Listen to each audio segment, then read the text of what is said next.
Salut, salut. Aujourd'hui, la question, c'est pourquoi la souffrance? Très bonne question. Alors souvent, les gens vivent des choses dures. On constate, par exemple, qu'on parle à une personne âgée, qu'elle raconte sa vie, que sa vie a été juste semée d'embûches et de drames. Quelques succès, mais beaucoup, beaucoup de drames. Et on se dit, cette réflexion toute naturelle, si Dieu existait, est-ce qu'il permettrait vraiment ça? Ou alors, pire, s'il existe, c'est un mauvais Dieu. Et vu ce que cette personne a vécu, moi, ce Dieu-là, ce genre de Dieu, j'en veux pas. Mais cette réalité, les amis, elle n'est réelle que par le prisme de quelqu'un qui ne croit pas en Dieu, qui ne connaît pas Dieu. Mais quand on y croit, et c'est le sujet de cette vidéo, on découvre une toute nouvelle réalité. Et ça, j'aimerais vraiment vous encourager à entendre jusqu'au bout cette vidéo. Et vous allez peut-être comprendre que le problème, c'est que l'humanité, que Dieu a créée dans son amour, a été malheureusement corrompue. Il a créé l'humanité pour nous guider, pour avoir une relation avec nous, pour nous protéger, pour être avec nous au jour le jour. Ces plans nous disent la parole de Dieu. Ces plans sont des plans de bonheur pour nous, pour notre vie.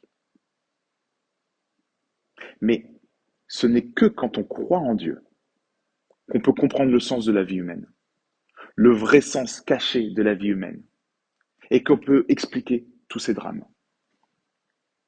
Ainsi, tout ce qu'on voit sur notre chemin, tous nos obstacles, tous nos problèmes, obtiennent une réponse. Pas forcément tout de suite, mais on comprend le sens de la vie. On comprend que tout est la volonté de Dieu. Oui, mais si c'est la volonté de Dieu, alors pourquoi il y a ci, pourquoi il y a ça? On va y venir. Comprenez une chose. Souvent, c'est en vivant des situations difficiles, c'est en touchant le fond qu'on peut remonter. Tu te noies, parfois il vaut mieux aller au fond de la piscine, boing, tu rebondis et c'est là que tu peux monter. Rebondir, c'est-à-dire accéder à l'appel de Dieu sur notre vie, accéder à son plan parfait pour nos vies, ce qu'il a déjà écrit d'avance pour nous. C'est ainsi qu'en trouvant Dieu et en s'alignant à son plan pour nos vies, que Dieu pourra enfin nous protéger, nous instruire et évidemment nous éloigner des drames. Vous comprenez? Je vais aller plus loin. En fait, Dieu il nous a créés, il nous a mis sur cette terre, mais il ne nous a pas laissés sans outils. Il n'a pas dit vivez cette aventure terrestre et vous allez galérer, c'est comme ça et on se voit plus tard. Non, non, non. Il nous a donné le livre qui nous explique ce qu'il a pour nous jusqu'à la fin des temps. Un livre qui nous explique une ligne de conduite. Un livre qui nous permet de mieux le connaître et de nous approcher de lui. Dans ce livre, on y apprend que Dieu a incarné un homme en lui donnant son esprit. Cet homme, il a vécu sur terre. Cet homme, il a vaincu le monde, la mort, les forces des ténèbres, les djinns, les djouns, les démons. Et cet homme nous offre un avenir éternel, si seulement nous l'acceptons lui et celui qui l'a envoyé. Cet homme avait Dieu qui vivait en lui. Il était 100% homme et 100% Dieu. Ainsi, il était le seul à pouvoir nous amener cette protection, nous amener dans le plan parfait. Il nous propose de partager nos souffrances et même de les porter à notre place. Et bien plus, quand on lui demande, bien souvent, il combat même à notre place.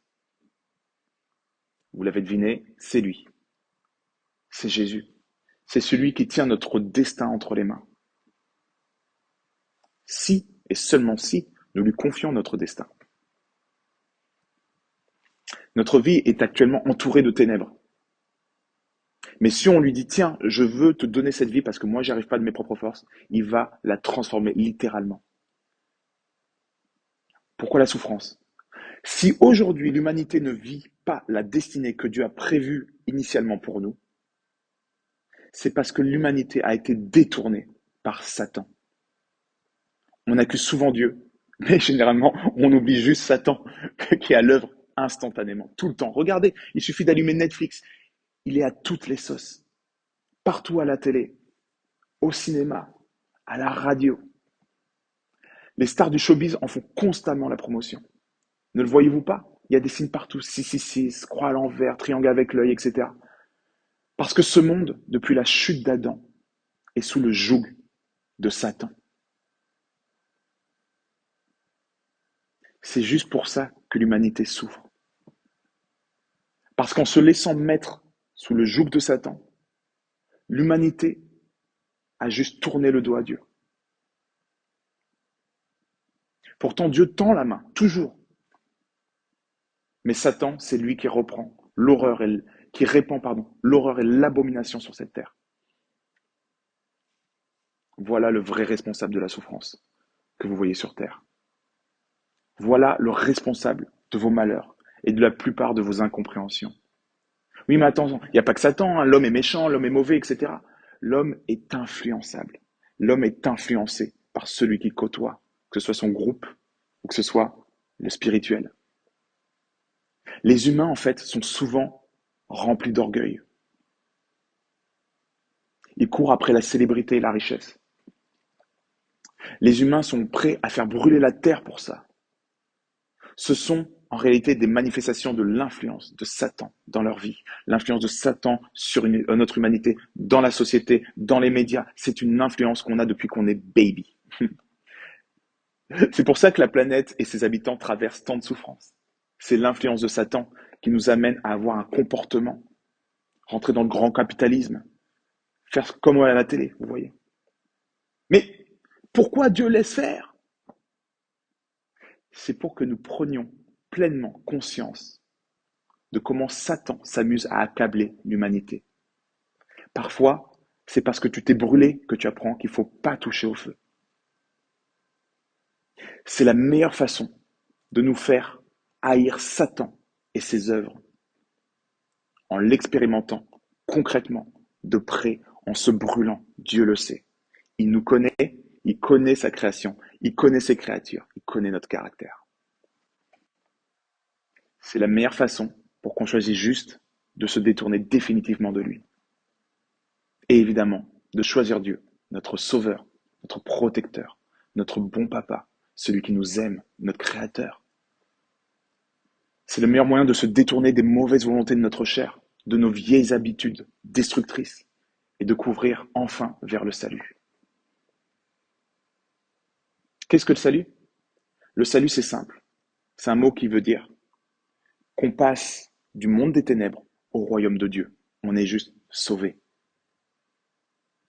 C'est ça le salut. Donc, Dieu a laissé courir Satan d'un côté et de l'autre.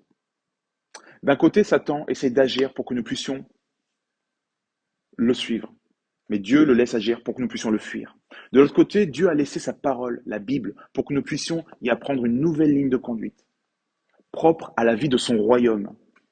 Parce qu'on connaissait les règles de la vie des ténèbres. Maintenant, il faut apprendre les règles de la vie pour vivre en communauté dans le royaume, avec vos frères et vos sœurs. Et ces règles sont basées sur l'amour, et non plus sur l'individualisme. Donc, il faut apprendre à mourir à soi-même. Vous comprenez cette expression maintenant? Mourir à soi-même, c'est ça. C'est quand on commence à lire et comprendre le plan que Dieu a pour nous, qu'il va ouvrir notre cœur et que nous pouvons commencer à comprendre réellement le sens de la vie humaine et la vie humaine en profondeur. Ainsi, nous comprenons pourquoi les gens souffrent ainsi.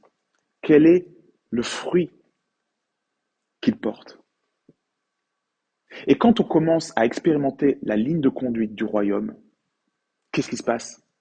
Il nous transforme de l'intérieur, surnaturellement.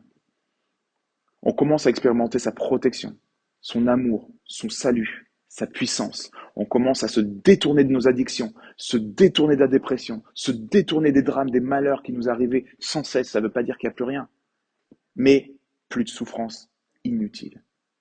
Oui, Dieu nous aime comme un papa. Oui, Dieu nous aime comme une maman aime son enfant, et bien plus encore. C'est pour ça que je dis souvent, Dieu n'est pas venu pour une religion. Il est venu pour une relation personnelle avec toi, avec nous, ses enfants. Dieu n'est pas le Dieu compliqué des religions. Dieu est simple, c'est le Dieu des oiseaux, des poissons, des humains, des enfants. Satan, voyant partir une partie de l'humanité vers Dieu et lui échapper, il tente de faire quoi? Il tente de les détruire en créant des religions toujours plus enfermantes et dogmatiques. Non, Dieu n'est pas un Dieu de religion. C'est les religieux qui ont cloué Jésus à la croix. On les appelait les pharisiens. Non, Dieu est venu pour une relation personnelle avec toi. Est-ce que tu veux cette relation personnelle aujourd'hui? C'est quand on prend connaissance de la Bible, de la parole de Dieu, qu'on est enfin libéré du joug de la religion. Et enfin, nous pouvons jouir de la pleine liberté de fils et filles du Papa très haut. Je vous promets, je ne suis pas un illuminé. C'est juste magnifique de croire en Dieu. C'est le seul moyen de trouver sa vraie place dans le monde et de connaître sa véritable identité. C'est pas sur TikTok, c'est pas sur Instagram, c'est pas à la télé, c'est pas avec tes collègues que tu vas trouver ta véritable identité. C'est en retrouvant ton papa qui va te dire qui tu es et tu vas découvrir qui tu es, comme j'ai découvert qui j'étais. Depuis que le monde est monde, il a été corrompu par Satan. On est passé d'une humanité aux pensées pures et dénuée de duplicité à une humanité pleine de pensées de laideur, de pensées insupportables. Une humanité prête à toutes les souillures et à toutes les destructions. Il n'y a qu'à ouvrir les yeux. Qu'est-ce que le monde a de mieux à vous offrir que ce qu'il y a là aujourd'hui? En perdant cette première humanité, l'homme n'a eu de cesse que de devenir son propre Dieu et s'est inventé de multiples religions pour se donner bonne conscience. On voit ce qu'on appelle communément le New Age. On essaye de se créer maintenant notre propre religion, de devenir notre propre Dieu, etc. Et quel est le résultat? Plus de souffrance encore.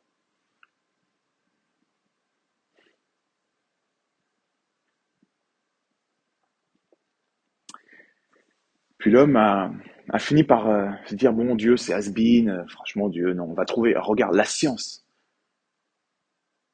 On préfère la science à la merveilleuse intelligence de Dieu, alors que la science est là pour révéler son intelligence. Et la science a été un outil pour asservir et administrer l'humanité, jusqu'à ce qu'il n'y ait plus de place pour que l'homme adore Dieu, jusqu'à ce que l'humanité oublie Dieu et la range au rang de mythe, jusqu'à ce que l'humanité puisse insulter Dieu ouvertement à la télé sans que ça ne choque personne. Nos grands-parents étaient choqués, mais nous, la réalité c'est qu'un monde sans que Dieu ait sa place dans le cœur de l'homme devient un monde sombre, sans espoir, un monde pourri. Voilà le vrai sens de la souffrance. La bonne nouvelle, c'est que celui qui croit et accepte Jésus comme son sauveur et roi, sachez que le roi revient bientôt. Celui-là accède au salut, au nouveau royaume de Dieu, au royaume de Dieu éternel. Et il s'extrait à la seconde de la destinée éternelle que Satan voulait pour nous. Satan essayait de nous attirer par la corruption et la perdition dans cette destinée éternelle qui n'est pas celle que vous voulez. Mais Dieu veut une destinée éternelle avec lui à ses côtés, dans le royaume. La parole de Dieu nous annonce dans le livre de l'Apocalypse, le livre qui annonce la fin des temps, le dernier chapitre de la Bible. Livre incroyable, lisez-le. La Bible nous annonce que Jésus reviendra pour chercher ceux qui l'ont connu. Après quoi viendra le jugement de l'humanité tout entière, depuis le début de la création. Qu'as-tu fait? Comment as-tu aimé? Comment as-tu vécu? L'Apocalypse, le livre de l'Apocalypse nous dit que la souffrance s'arrêtera instantanément, définitivement, pour ceux qui auront été considérés comme justes, mais pas pour les autres. Ça vous paraît injuste? Et pourtant non, parce que nous qui étions injustes, il nous a donné la possibilité d'être justes, pas à cause de notre nature corrompue depuis notre naissance, mais parce qu'il remet sa nature parfaite sur nous, si on l'accepte. Celui qui accepte Jésus comme sauveur et roi est instantanément instantanément, vu comme justifié, et s'extrait de la condamnation, s'extrait du jugement. Le juge dit acquitté. Il ne peut plus être condamnable. Je vous le dis, Jésus revient très, très bientôt. Peut-être aujourd'hui, peut-être demain, personne ne sait. Mais le livre de l'Apocalypse nous montre que tous les événements qu'on vit aujourd'hui sont les signes annonciateurs de son retour. La souffrance ou la vie éternelle? Ça commence aujourd'hui pour toi. La question c'est, quel est ton choix?